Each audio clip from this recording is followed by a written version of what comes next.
Hey guys, Philip Shayla here, and I'm supposed to have my partner here, but she is either not feeling well or she has trouble getting into the system. Anyway, let's talk about real estate. One of the subjects we're going to talk about is when people overprice their home. That's one issue. But let's look at some stats right now from National Association of Realtors. So in December, they measured that we had 3.78 million units sold, right? So this is 3.78 million transactions. Now, normally in a normal year, we have about I would say 6 million units. So this is definitely almost half, right? The median home price is 382 and 600. Housing starts. These are new homes built is 1,460,000, and new home sales 590,000. And we have here. Let me just see where we have the inventory. I'm going to check this real quick and show you. Share this screen with you. So here's the current inventory, and it's at 494. This is single family residence. It does not include townhouses and condominiums, but this is 494,000 units, which is very low inventory. This is really a healthy inventory would be up here, like at a million, I would say, somewhere around here. So this is very, very low. Now, let's look at this here. Here's a percentage of properties with recent price reductions. Interesting. So this is 2023. Obviously, we're just into 24 now. So this is by Altos Research. And normal range is 30 to 35%. Here, we're almost at 40%. And this is something I wanted to discuss because a lot of 70% of homeowners, when they put their property on the market, overprice their home, right? So 70, and it's almost in correlation with the expireds, because sometimes there's about 60% expireds across the nation. And why does that matter? It's a big deal if you overprice your property from the very beginning, because most home sellers believe that you start high and then just work your way down. But really, the best time in the listing is the first 3 to 4 weeks. This is where your marketing efforts show the most, right? And this is also where the biggest excitement happens, with the open house. So the first 3, 4 weeks is really the prime time. Now, if you overprice your house, remember, buyers are very aware of shopping. So they have a list of homes they're looking at, right? So if they see a house is overpriced, then they put that overpriced house off the list. So you get less people coming to your property, to your listing. And that is a big issue, because now you are wasting this wonderful 2, 3, I call it a honeymoon phase, of a listing. In the beginning, you're wasting that time where you can really get the momentum, because everything that comes after that, like let's say 4 or 5 weeks into it, it's really a point where you can't, you don't really make any more. You have low offers coming in. This is the issue with that. Now, let me just get here real quick and invite somebody here, because I'm waiting for a guest. Let me see. Let's see, where is it? This is I'm just inviting somebody else coming on here, because we have a guest that's supposed to come on here, who talks about sound books. And this is interesting. I mean, it's not really real estate related, but there is, obviously agents that have children, and there is homeowners who have children. So I think it's important. It could be a very helpful tool when we when you look at learning abilities for children. So this is what that book is all about. So anyway, his name is Michael, and he should be coming in a few minutes. So anyway, let's go back to the home appreciation, the percent of home appreciation. So over 30 years, it's 297. This is each December as compared to previous December, right? So again, I think that the what do you call it? Let me just make sure I share the screen properly here, because I think you're not able to see this. Here we go. The home appreciation. So over time, I think home ownership is still the best way to get or to create general wealth, right? So over 30 years, it's 297%. Certainly through the COVID years, what do you call the I guess you call it the unicorn years, we really had a tremendous equity boost, most people. And this is also the reason why today people are locked into, let me just see if I can find this chart here. People are locked into their homes. Basically, they cannot get out, because they have such a low interest rate. Oh, there she is. Let's see here. Hey, there you are. Oh, Can you hear goodness. me? Okay, I was in the Oh wrong my studio. gosh. Well, you made it there. I was just talking about home appreciation and the real estate market. And so let me just continue this really quickly here. So when you have an appreciation like we had in the unicorn years, that is very unique and it was very rare. Like some people had a 30-40% equity boost, so here this is going to be a lot lower coming in. But just again, earlier we talked about how many transactions we had here at the National Association of Realtors, for example. They said that we have 3.78 million units sold last year. And this other list, which I had here, let me just find it really quick, is, where was it now? Here. This one tells us the past transactions. So this is per year, right? So in 2009, for example, we had 4.3. So we're very close to actually this area. Right now we're at 4.3. This is May. Again, all the data hasn't come in yet. But we definitely, according to National Realtors, the market has definitely slowed down because interest rates are high. And I noticed this with my last listing. A lot of people had affordability issues because I just had a listing where the regular 3 years ago, the mortgage rate would have been $2,700. Now for the same unit, it's $3,900. So that's a big, big jump. And this is just because interest rates are at 7.4, 7.3, and the prices are higher. This is something we cannot do much about. Anyway, so we got Frederica here. So how are you today? Good. So far, so good. No, I just, I don't know. I was in the wrong studio, but I did read your email because I always love the emails you're sending out because they're always packed with really like quality information. And I love Oh, the good. Thank email you. that, you send about how the market has been shifting and appreciation rates and stuff. So it's always Yep. stuff I Yep. like to share with my clients as well, because again, I think you're doing an amazing job, and everybody that's on your email list, is a lucky user. But I love that you brought that up. Well, And thank even, you. we have the same in Oregon. We're definitely outside of the market where a lot of people sold their properties just because they could make a lot of money of it. Mhm. And it was a lot of people that we had similar to you that, might have not even considered selling their homes, but then they did decide to do it because they got so much money. But Right. we're still, in a time, as I know, in both states, where the market for, I think, for good brokers, this is still a great market, because right now sellers and buyers are getting a little more um, into their fiduciary to really, really find out who the good brokers are and who they would want to work for them. And we still have, the typical divorces and birth and relocation and stuff like that. So it's not compared to what we see sometimes in the press, that we don't have a real estate market at all. It's just not as fast moving as it has been when, people were getting like 40, 50, 60% Yeah, return of investment. absolutely. And part of the reason is, I was just listening to I was in a seminar this morning, a webinar this morning, and part of the reason is that during COVID, people have gotten so much equity, and now they're not selling because they would face capital gains, massive capital gains, right? Because now they're not only would they be facing 7.1 interest rates if they go elsewhere and leave their 3% interest rate, which they got during COVID. So they're locked up, and that locked up system unfortunately reflects in the inventory. Let me just show you this real quick here. Share this screen real quick. This is the current inventory. So yes, to your point, definitely we definitely have low inventory. This is lower than I thought. I thought we were in the 500 or 600, but 1,000 units. But this is single family residences. But to your point, I had just a transaction with an agent who was fantastic, and this woman, she was the buyer side of my transaction on the other side, and she was really, really great. Oh, there's Michael. Hang on a second. Hey, Michael. How are you? Hi there, Philip. Good, Hey. good. So today we have a guest here. We have Michael here. Michael Pursey. Is that how you pronounce your name? Yeah, absolutely. How you doing, Okay. Philip? Good, Hi, good. How are Frederica. you? Nice. Very good. Yes, there's Oh my Thank you very God, much. I yes. have a good feeling we're not the only ones, Philip, with an accent today, which is really great. Yes.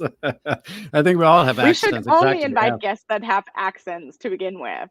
That's it. That might be our next theme. Yes, only with accents. No, we can't do that. We cannot be we cannot be selective like that. But anyway, we every now and then we bring people on, just like Michael. We like to promote local businesses or business in general.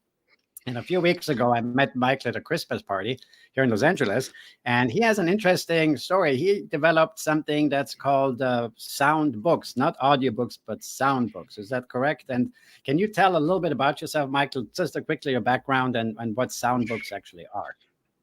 Sure, sure. Well, you're giving me credit for something that my wife actually created, but I'm happy to give you that background. So I am working as CTO here at Callie's Books. I joined the company my wife founded. She founded it about 6 years ago now, 7 years ago in 2016, 7 years and a bit. And she created this company because our daughter at the time, who was only a few months old, wasn't all that interested in books, but she came across some products in France that have music when you press a button on a page, and she was looking for something similar in the US.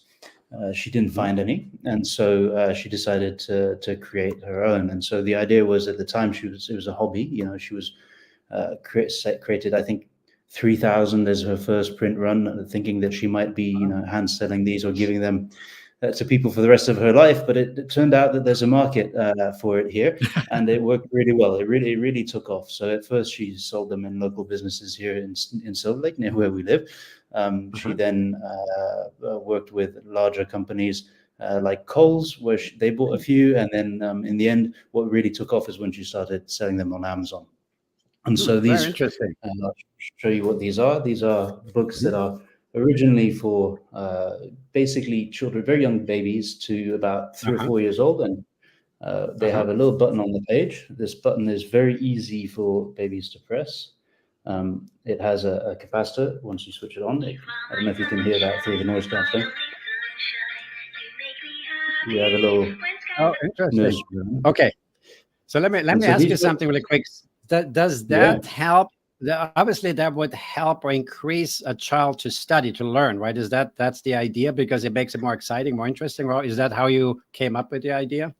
Yeah, so the idea is, how do you get children to love books, right? And so this allows really small children to start, touching the page, turning the pages, interacting with these musical books. And so we found that actually really young children, I mean, babies maybe eat them, and then they start figuring out, okay, if they touch their finger here, and the feedback that they get really gets them engaged. And so at the beginning, sure, they play with these sound books, but one of the things that we found very, very quickly with our daughter and other children is that they just get attracted to books in general, and so they graduate from these sound books to books in general. And so since then, we've started working on, well, what happens once they're interested in books, maybe stories, and they can't yet read. And so the big step up, something that I've been working on for almost 2 years now, is the idea that you can have a larger format. And so now this is a storybook, and so this one is The Three Little Pigs, for example.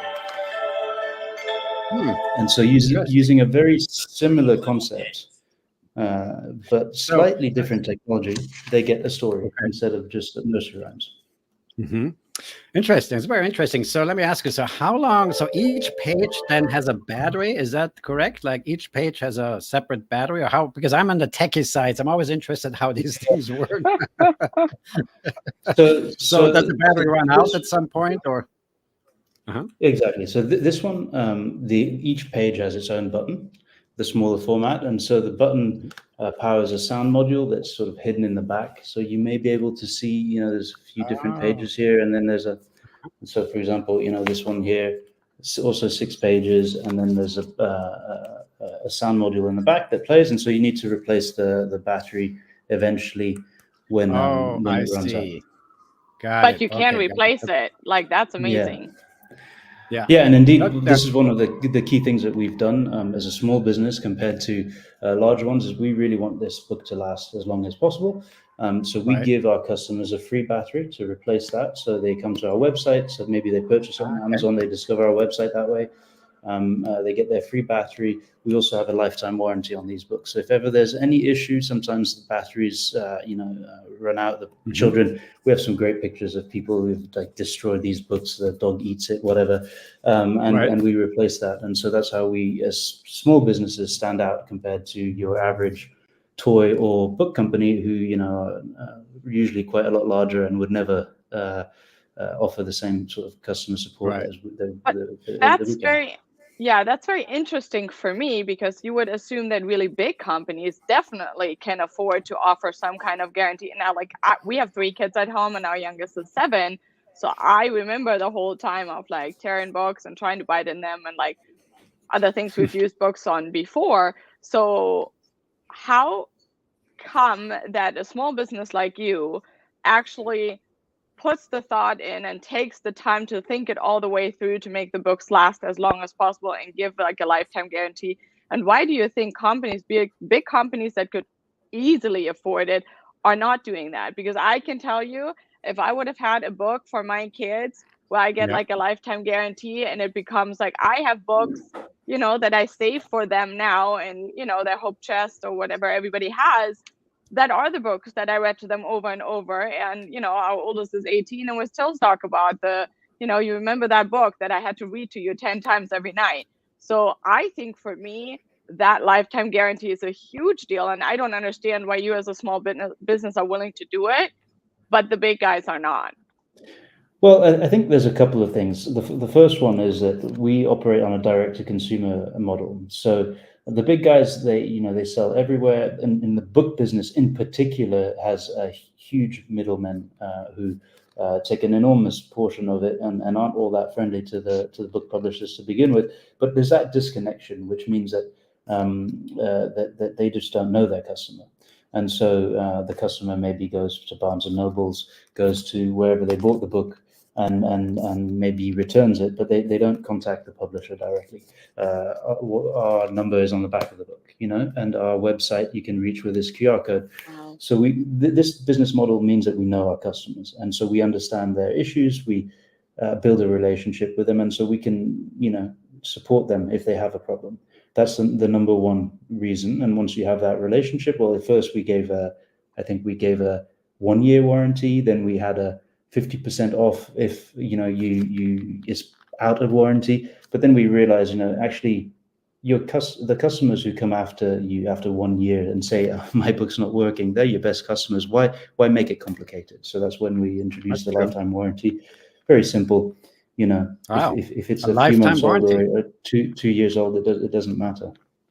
Right. That's I a love very that, good. Philip. Yeah. Go ahead. Philip, you know what my favorite part is? What? That it's almost what we talked about, like what makes us or differentiates us from other brokers is we almost give a lifetime warranty as well, because for both of us, I know that is 100% true for you as it is for me, that we're still taking care of our clients even after the transaction closes. We're not super just transactional and now please never call me Right. again. I know you do so much for your clients years and years and years after, and so do I. So I love Michael's and his wife's approach, kind of the similar thing where you're like, well, we're not done after you just purchase it. Here's our number if you need anything.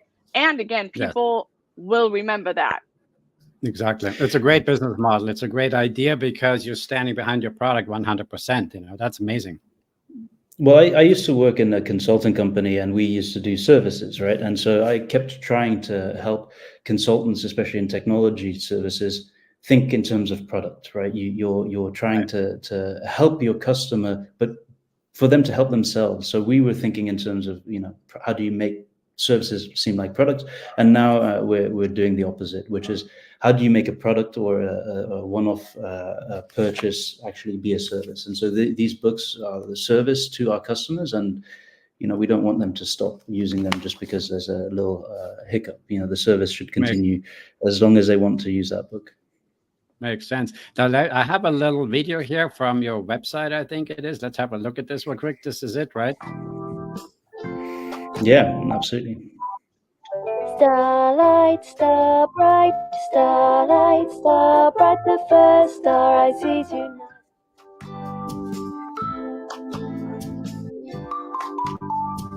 Oh, I remember that song.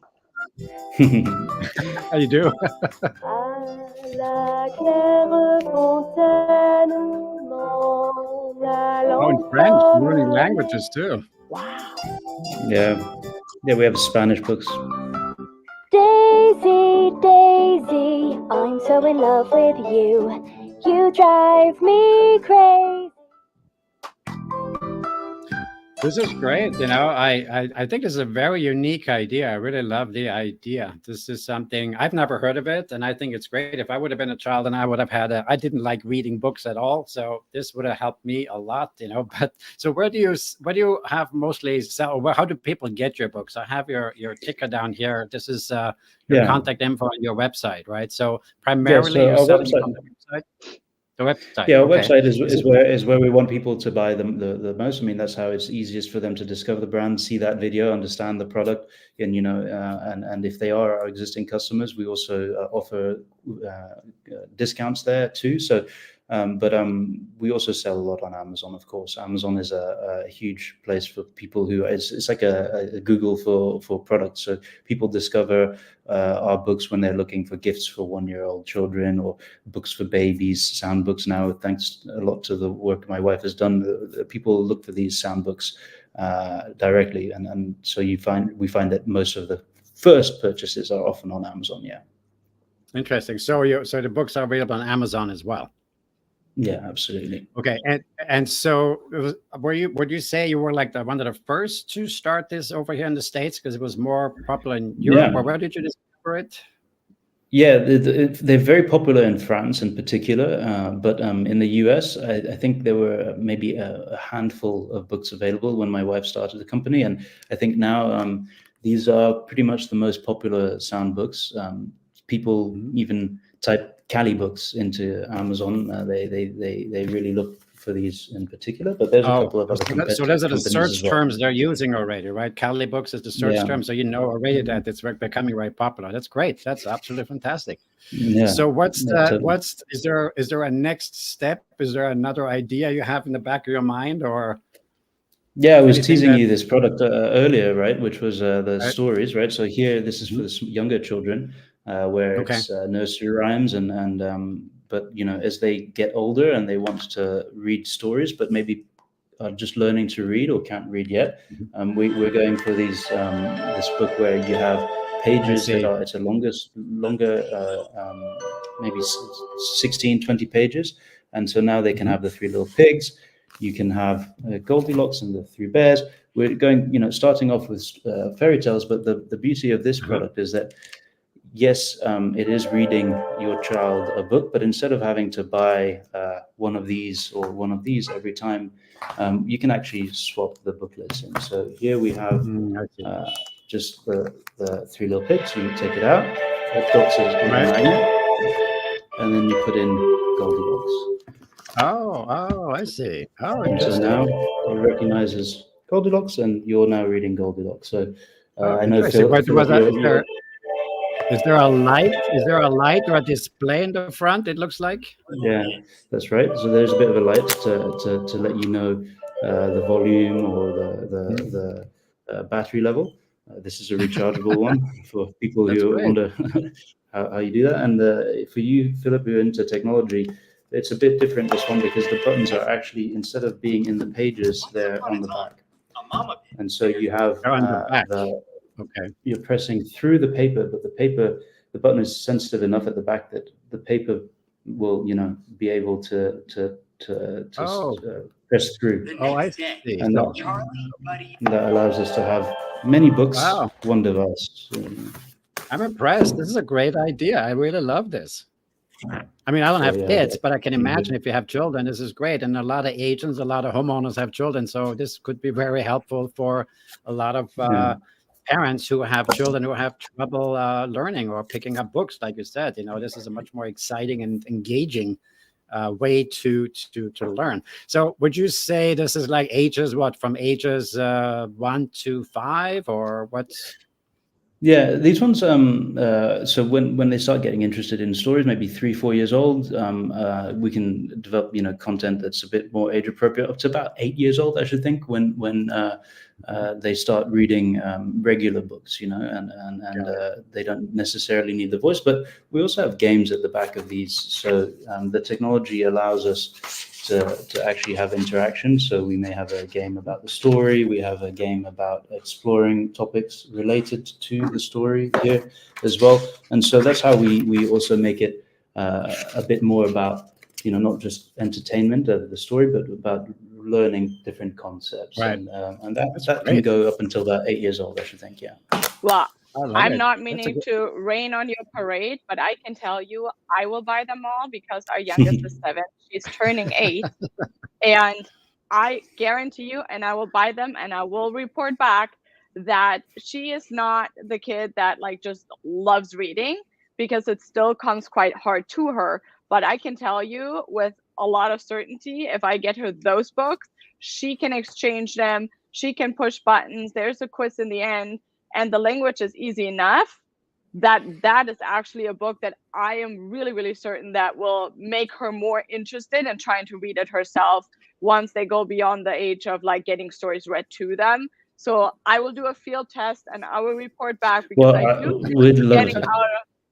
I'm 100% sure that there's a lot of parents like me where reading is still a struggle, and it's it's kind of a pain point sometimes between parents and kids, that I'm like, I think you can go a lot beyond, the parents reading it to kids. This is really exciting and it's really good.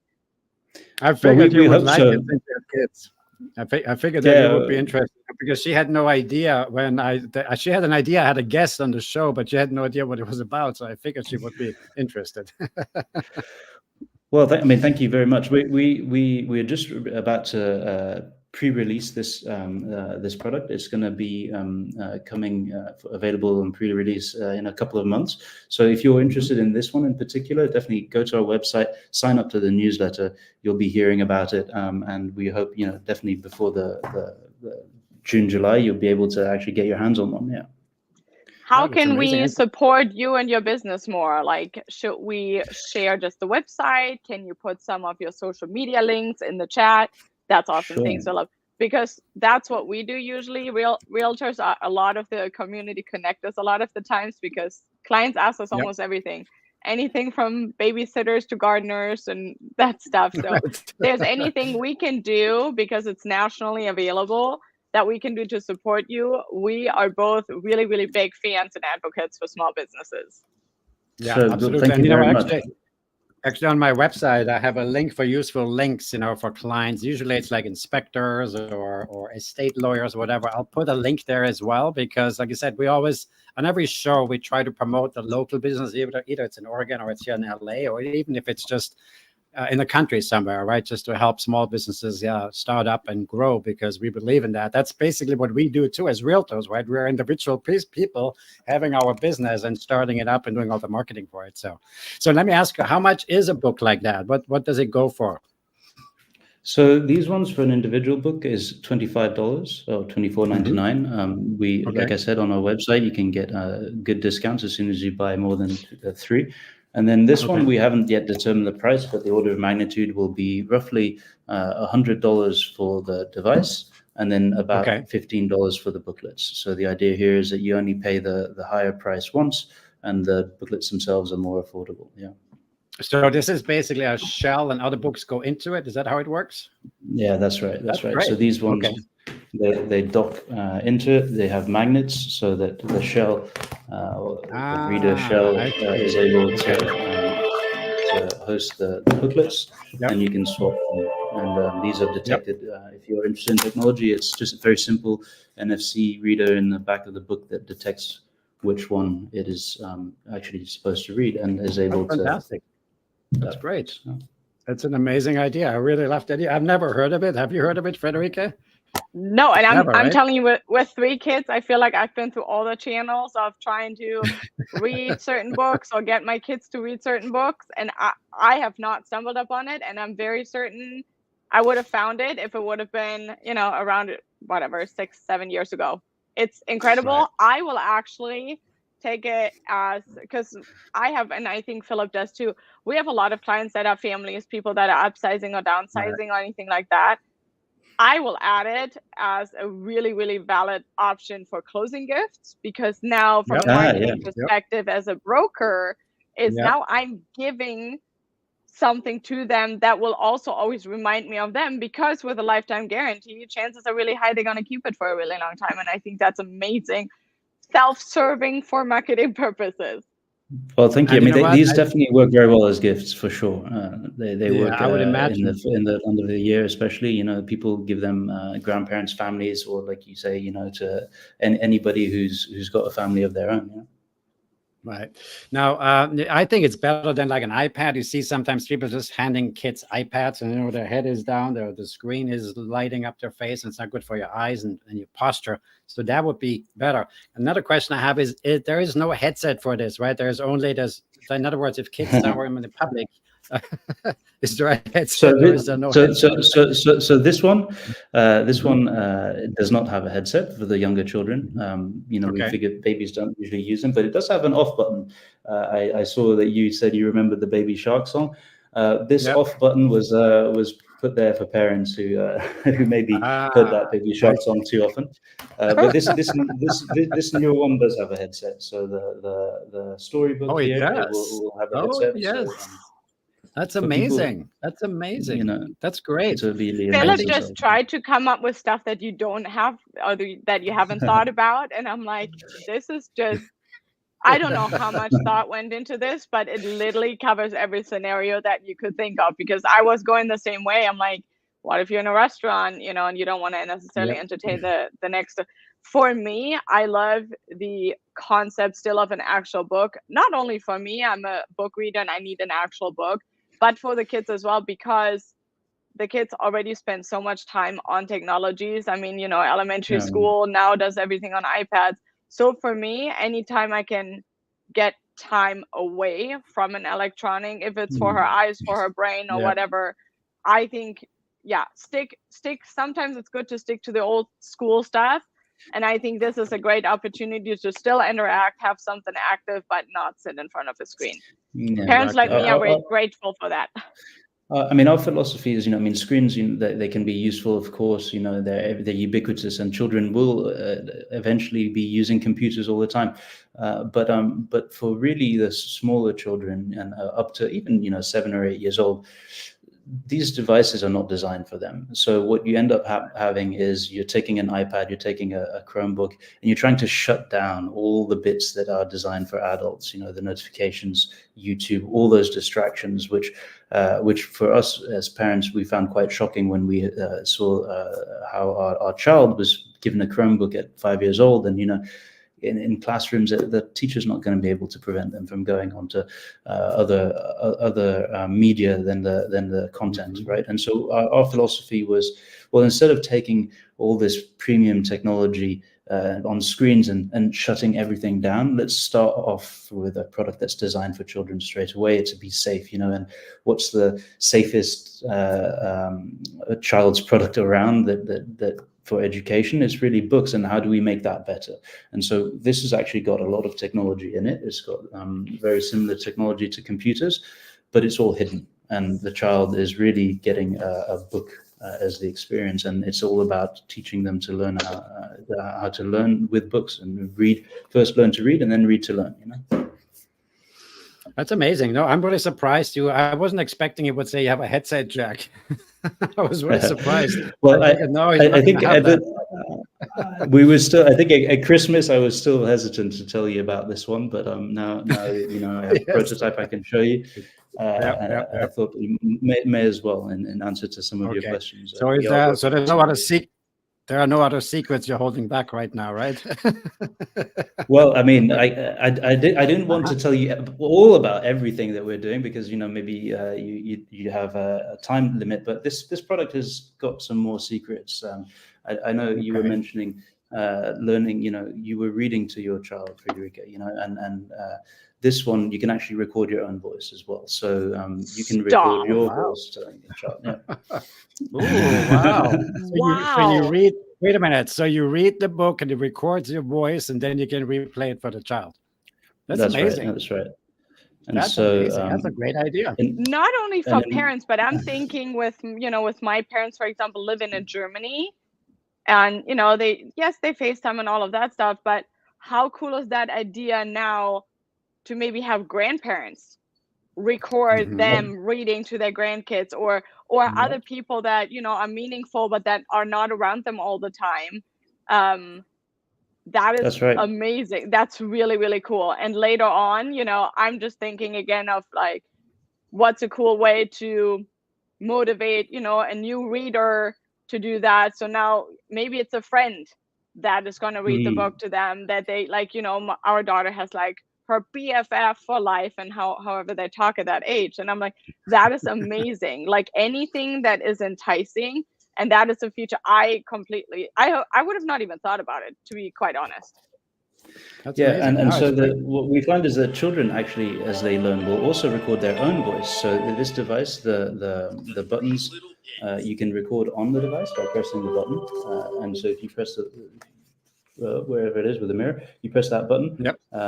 The child will, and we find this works actually. Children will record themselves learning to read. It gives them lots of confidence because they're struggling through the words maybe at the beginning, and they press the button and they remind themselves how they were able to read, and so they grow like that.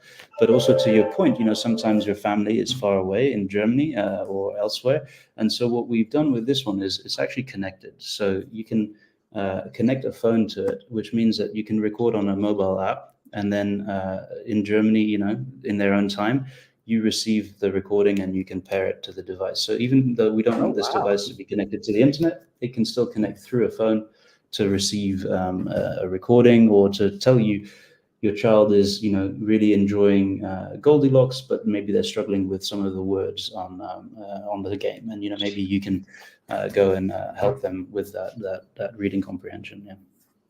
I knew it. I feel like I'm gonna spend the next right. I feel like I'm spending the next couple of weeks just promoting this business. I'm telling you, because I cannot wait.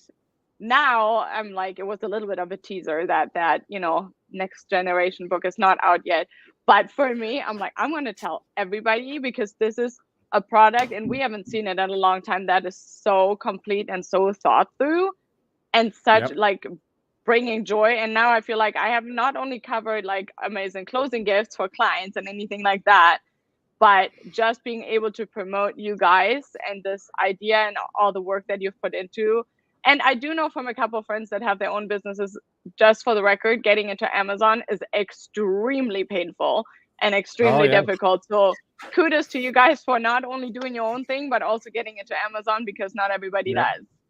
Yeah, it's very, very difficult. Yeah. I mean, to get into Well, Amazon. thank you very much. I have a product in there too, but go ahead. Yeah, well, thank you very much for all your support. Certainly, it's a pleasure to be here and to be able to explain it. We also, we'll be very happy to learn from you in sales, no doubt, building relationships with customers, explaining things, because this is a product that we're learning to explain. It's got a lot to it. We need to be able to do that in a very easy form. So thanks a lot for sharing that video, Philip, from our website. That's what we're working on for this new product as well, so that those features are clear. Yeah. Absolutely. Well, Michael, thank you so much for coming on. I really appreciate it. I appreciate your time. This is a great product. It was a great podcast. I'm glad you came on. And I knew it would take a little bit more than 5 minutes. I had a feeling. Well, we have the 5 hours one if you want as well. Yeah, no, unfortunately, we only have 20 minutes for the left next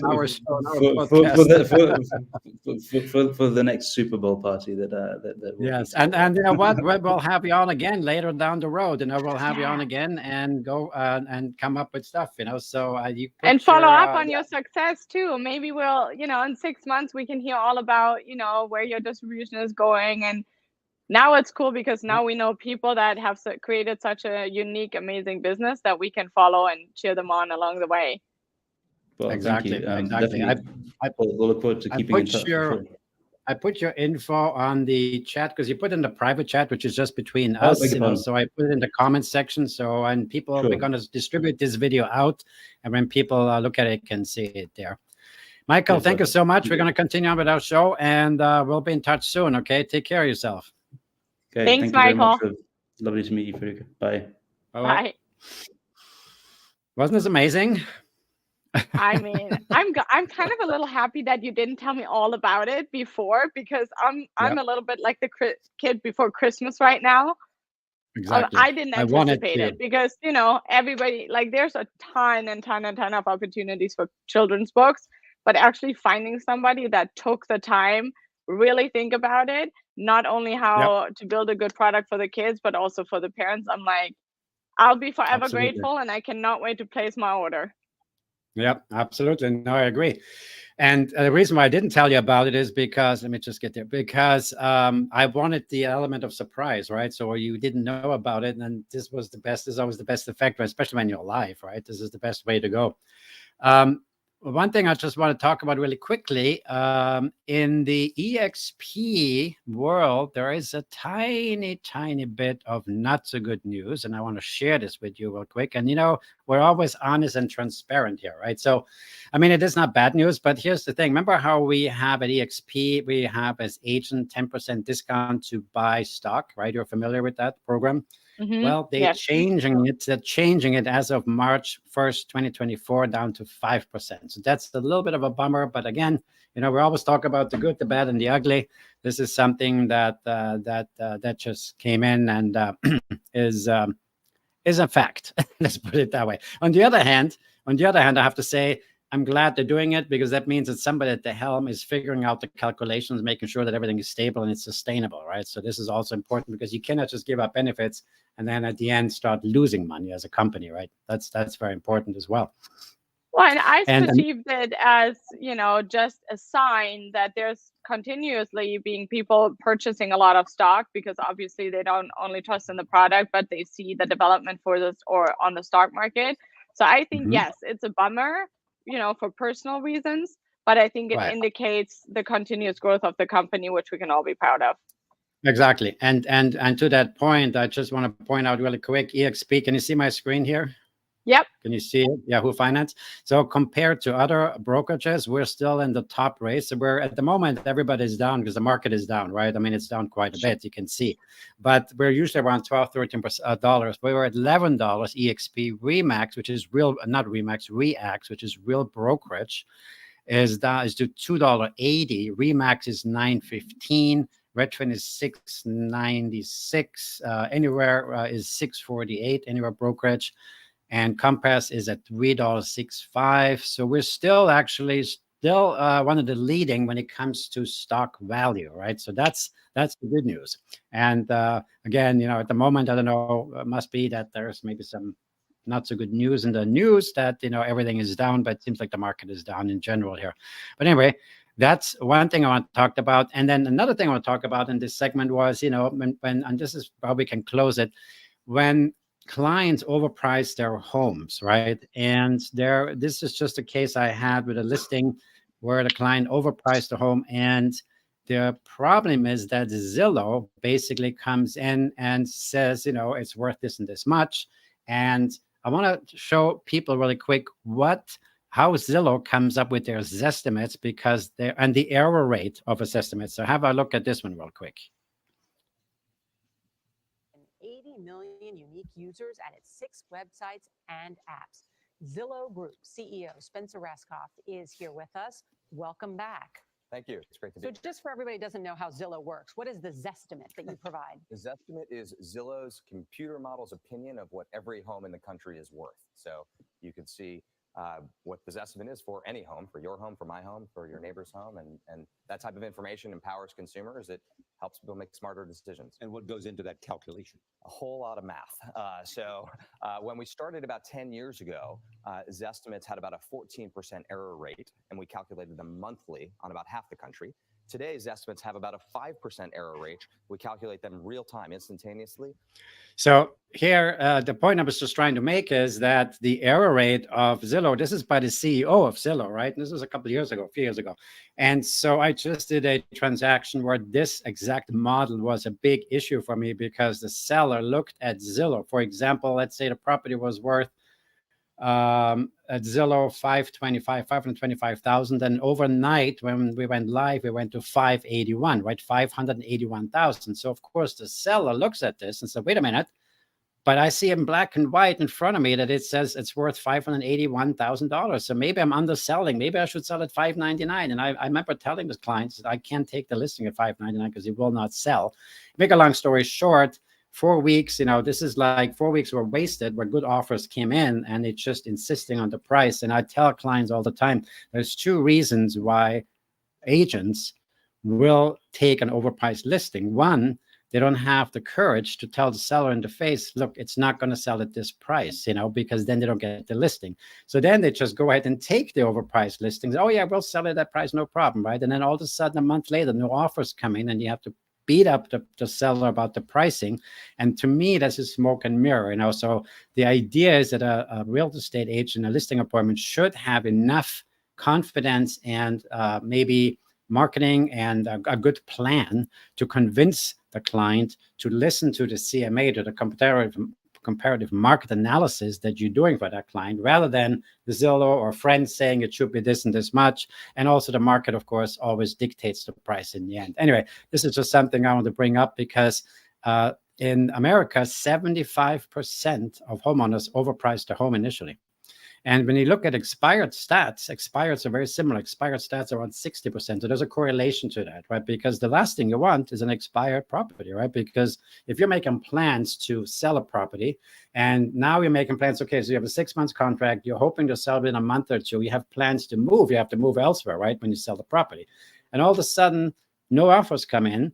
And you tell the agent, well, you told me you're going to sell at this price. Well, Mr. Seller, I'm sorry, the market, so they were being dishonest. And another reason why I researched this, why some agents overprice a home is because to advertise and get new listings out of it, So basically it becomes an advertising because a lot of people call in for this home, but they won't make an offer because it's overpriced.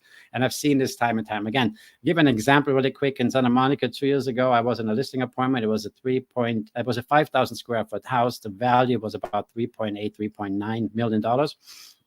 The seller, when I was at listing appointment, wanted to sell it for 4.9.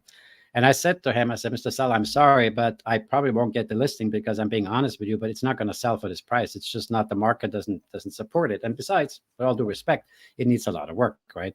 So 2 years forward, so this was 2 years ago. In the last 2 years, he had 4 agents, 4 listing agreements, right? 6 months each, and it still hasn't sold to this day. So the agony and the pain to go through is just amazing to me. But anyway, that was my well, not only that, but not talking down on anybody. Everybody does their business different, but behind closed doors, I call them inventory collectors. And what is always interesting is, I know you do this thing as well, I always encourage clients to interview multiple brokers because I do think they need to figure out, first of all, my recommendation always is never take a price suggestion from a broker that actually has not in person seen your house and then has taken the time afterwards to find actually representable comps. So for me, it's kind of a little hang up where every seller should go, stop a moment and think about it. If there's brokers that just give you a price randomly without ever seeing your house. But then on top of it too, and I've had it before in, a listing appointment, and a question we sometimes get asked by sellers is like, well, how many listings do you currently have? And so I remember there's been times where I didn't have any active listings at the moment. And I've had it a couple of times where you could tell by the facial expressions or something, the seller was like, oh, I don't know, like that doesn't sound good if she doesn't have listings. So my response always to that is that it's extremely important to me to do the best job I possibly can to actually, I'm in the business of selling homes, not collecting inventory. And what I always tell my sellers is maybe what they should ask when they interview different agents is probably the best question to ask, I would say, is how many, properties do you have under contract right now or in escrow or whatever, depending on the state. And that's what I always say, because it's like doing a market analysis compared to active listings that are currently listed now doesn't make the most sense because we don't know when they're going to sell and what price they're going to sell for.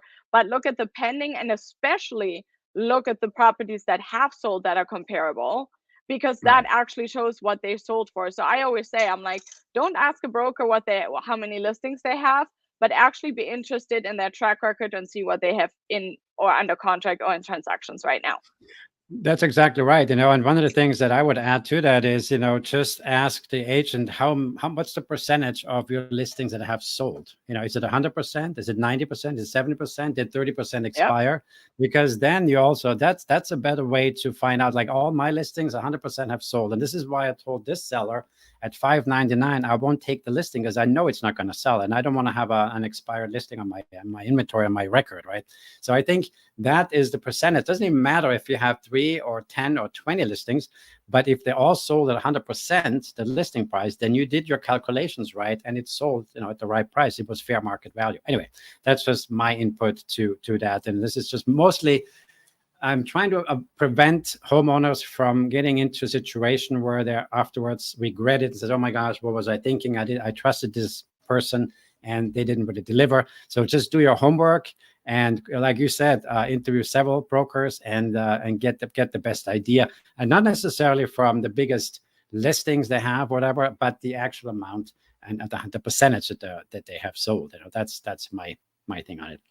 Anyway, I I love it. think Do we you can want me wrap. to share some exciting news? Yes, please. Because I'm gonna tease you right back like you teased me with Michael today. Is Okay. I am inviting to next month in March, our next podcast. I'm Okay. inviting somebody that had just with her husband bought her own company. Basically, they do all the things everybody else does, from drone videos to pictures and stuff for listings.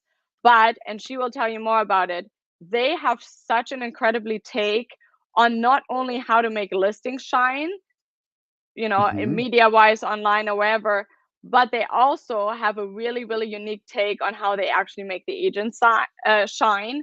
So it's Hmm. more like a real estate marketing company. I would say that's the best Hmm. way I describe it, but I can't wait. And the best part is they offer their services for, especially for photography and anything in person in Hmm. California as well as in Oregon. Wow. I'm looking forward to it. This is next month in March, right? What is it? I forgot. What is the date? Well, anyway, we'll send out. It's the third Tuesday in March, right? Yeah.